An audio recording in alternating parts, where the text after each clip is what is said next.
Hello, this is going to be a very easy lesson on how to make your own fire starters. My husband and I have a wood burning stove. That's the only way we heat our home.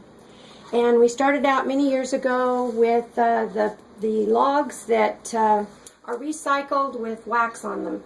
And they are very good, however today they are very expensive. I first started out with one log to start a fire, ended up breaking it into little bits and pieces, and then came across this idea. It's not mine, but I've adopted it. What I do is I have chickens, and so with the chickens I need egg cartons, and I have lots of friends that give me egg cartons. So what you do is you take your dryer lint and you save it. All of these little containers are full of dryer lint.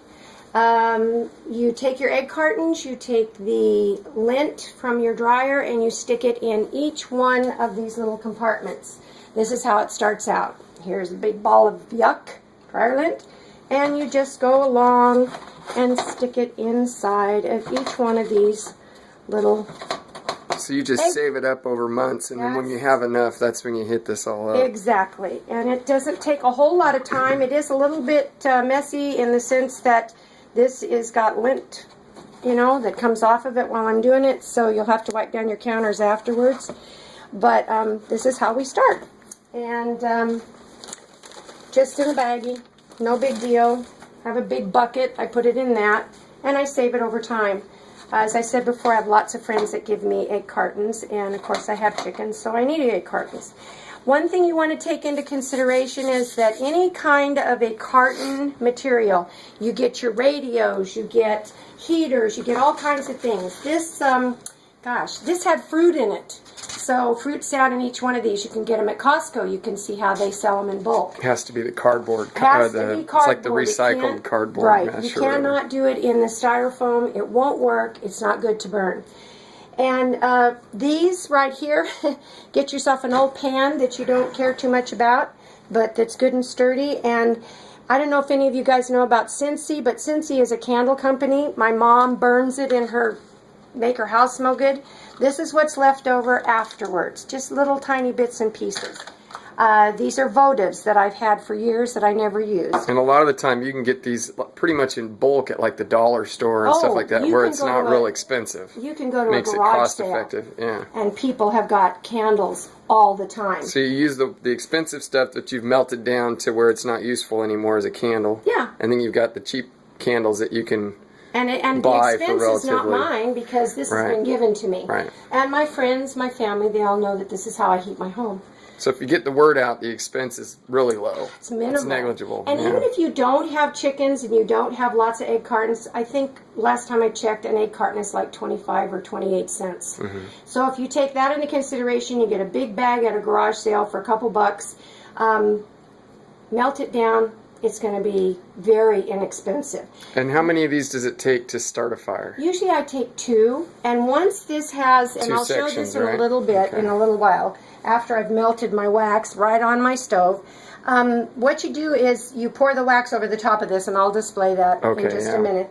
And it breaks off really easy. These little things will break off. You can break them off actually in one Yeah, when we're done, we'll show them how that works. Okay. We're into this about 25-30 minutes, and as you can see, on an extremely low fire, I just have a small pan, and I have a metal cup. I think it's probably better to use the metal because this gets really hot. And you can see that it's just melted candles, all different colors, all different fragrances, which is really neat because this does put off a nice smell. But that's just because that's the candles that I got. And all candles are wax, right? So I mean, well, there's soy and things like that. You can use soy candles. But any of that still works, right? Oh, yeah. Okay. They all work. That's waxy buildup and right. This is what I have left to melt down. And as you can see, I'm doing this in my kitchen. As you pan over, you can see what I've got ready on the floor here. This is what I start out with. You have your large egg cartons, and this right here maybe had a radio in it or whatever, TV or something, huh? Or something, you know, a phone. It doesn't matter if it's the cardboard. You want to save it, you want to use it. Just Dryer lint. And just about anything you buy, electronics comes with stuff like this now, because they've kind of gone away from the whole and for people, styrofoam thing. For people with larger fireplaces that are just doing this for aesthetics and not for heating the home, you can use like what I'm doing here. These are going to be logs. This, as soon as this is done with the wax on it, this has a perforation, sort of. I'll just break it off, and there's I got four logs right there, you know, to start. Cool. These can be put, as you see this right here, this is just your regular egg carton. We used some of them, we didn't use the rest. These can go for campers, for hikers, it doesn't matter. Or a 72-hour bag. Huh? Yeah, or your emergency kit, you know, one that you grab and go. We in Paradise is where we live in California. We had a fire 5 years ago, and they literally came down our streets, dirt roads, everything, and told us, get out now. So we definitely have 72-hour kits.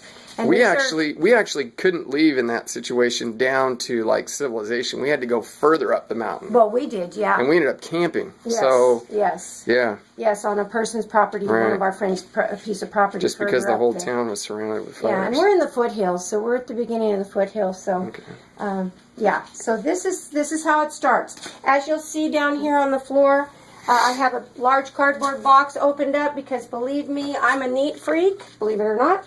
And I get wax all over the place. So it takes, you know. This saves a step of having to clean up drips and stuff. You know, scrape glue or scrape the wax off your floor, off your stove, whatever. Cool. So this is how it is. So we'll be pouring it in a couple minutes? In just a few minutes I'll be pouring it. Well, I can show you one right now because I've got enough here.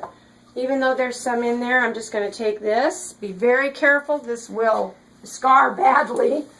And let's start with this one here. We're just going to pour some wax over the, see how it blips over, and but we're just going to pour the wax over the top of it, try and get as much as the lint as possible.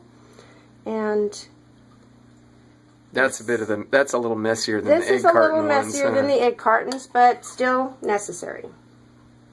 And it takes a little bit of time for this wax to saturate into the lint, because I've made this a little dense. You don't have to make it as dense as I do. I tend to like to do that. I'm not sure why, but it just makes me feel better. And this is how you make your fire logs. And believe it or not, this is probably very close to how they make it in these big buildings where they package them and sell them for a lot of money. I'm going to show you. That's fine. You can take it off.